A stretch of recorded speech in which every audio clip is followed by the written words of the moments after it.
اسمبلیوں، انتخابی دھاندلیوں اور جناب صدر اہم قومی مسائل میں پارلیمنٹ کو بائی پاس کرنے کی روایات نے عوام کا اعتماد موجودہ پولیٹیکل سسٹم سے اٹھا دیا ہے۔ اس کے لیے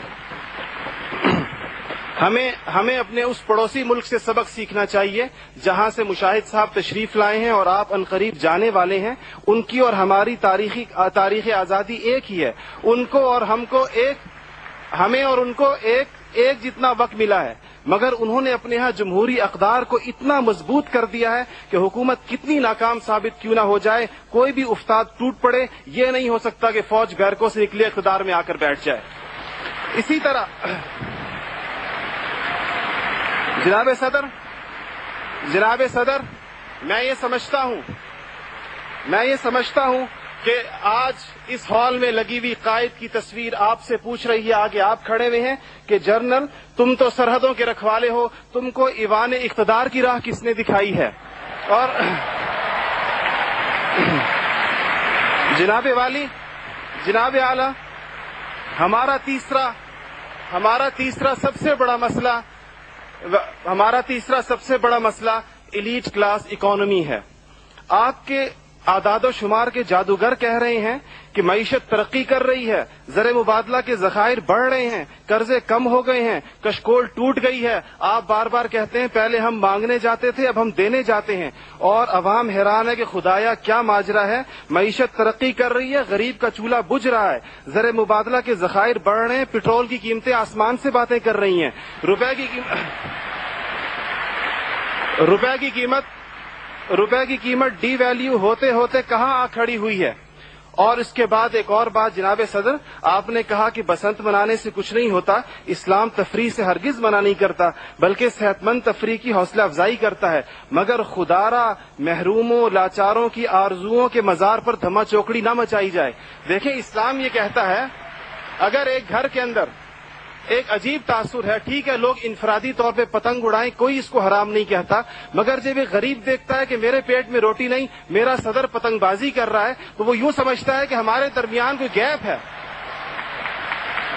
آپ بالکل وہ سمجھتا ہے، غریب کہتا ہے کہ میں غریب دیکھتا ہے، غریب آپ کو اس کے احساسات کا بالکل اس طرح لگتا ہے ایک گھر کے اندر میت پڑی ہو اور آپ دوسرے گھر کے اندر ڈرم بجائیں کہ میں تو آزاد ہوں، غم تو تمہارا ہے میرا نہیں ہے۔ تو اس کو کوئی بھی اس کی اجازت نہیں دے گا، کوئی بھی مذہب کہے گا کہ نہیں، اس کا احساس کیجئے، اس کے اشک شوئی کریں، اس کو سینے سے لگائیے۔ اس کے علاوہ جناب صدر ایک بہت اہم بات جو ہم محسوس کرتے ہیں کہ بعض مسائل آپ کے لہجے کی کرختی کی وجہ سے خراب ہوتے ہیں۔ آپ بلوچستان کے عوام سے کہتے ہیں تمہیں ہم وہاں سے ہٹ کریں گے، تمہیں پتہ ہی نہیں چلے گا ہم نے تمہیں کہاں سے ہٹ کیا ہے۔ یہ چیزیں آپ قوم کے بڑے ہیں، آپ کو بالکل قوم سے اس انداز میں گفتگو کرنی چاہیے جس طرح آپ اپنے بیٹے بلال سے گفتگو کرتے ہیں۔ آپ کو اس کے جناب صدر آپ کا لہجہ جو ہے، وردی کی بات میری بہن نے کی، وردی کی بات تو آپ نے خود 14 کروڑ عوام سے کہا تھا میں 31 دسمبر کو اتار دوں گا، پھر قوم کے وسیع تر مفاد میں آپ وعدے سے مکر گئے۔ تھینک یو جی، شکریہ، مہربانی، تھینک یو، آپ کا ٹائم ہو گیا ہوگا جی۔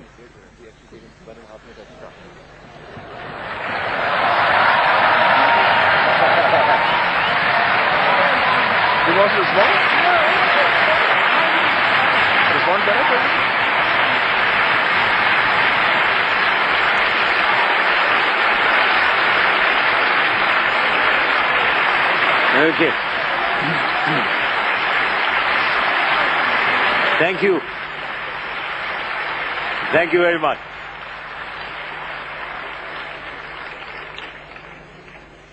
یہ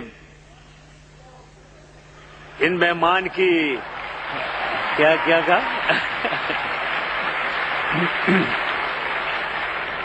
یہ بنوری ٹاؤن سے آئے ہوئے مہمان کی باتوں سے ایک بات کا ثبوت ضرور ہو گیا کہ یہاں انڈیپینڈنس آف ویوز، ٹرانسپیرنسی، کوئی یہ سلیکشن ایسی نہیں ہوئی ہے کہ کوئی نہ بات کر دیتے۔